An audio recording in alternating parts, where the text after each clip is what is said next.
मित्रांनो, सोशल मीडियावर या भावाचा उखाणा खूप व्हायरल होत आहे. अवघ्या एका मिनिटामध्ये त्यांनी खऱ्या प्रेमाची ओळख संपूर्ण जगाला करून दाखवली. बर का, त्यांनी सांगितलं त्याच्या उखाण्यामध्ये की इलेक्ट्रिक शॉक मध्ये माझे दोन्ही हात गेले, पण तरी सुद्धा तिने माझी साथ सोडली नाही. खूप सारे संकटे आली, आई वडिलांनी नाकार दिला, तरी सुद्धा ती माझ्या सोबत राहिली. याला म्हणतात खरं प्रेम.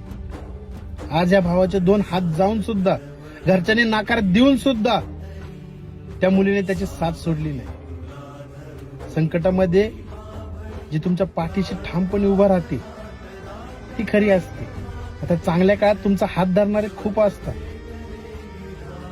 आणि या भावाला खरंच कलियुगातील ही एक राधा मिळालेली आहे, जिने संकटात त्याची साथ नाही, त्याला आधार देण्याचं काम केलं. खरंच भाऊ, तू खूप नशीबवान आहेस.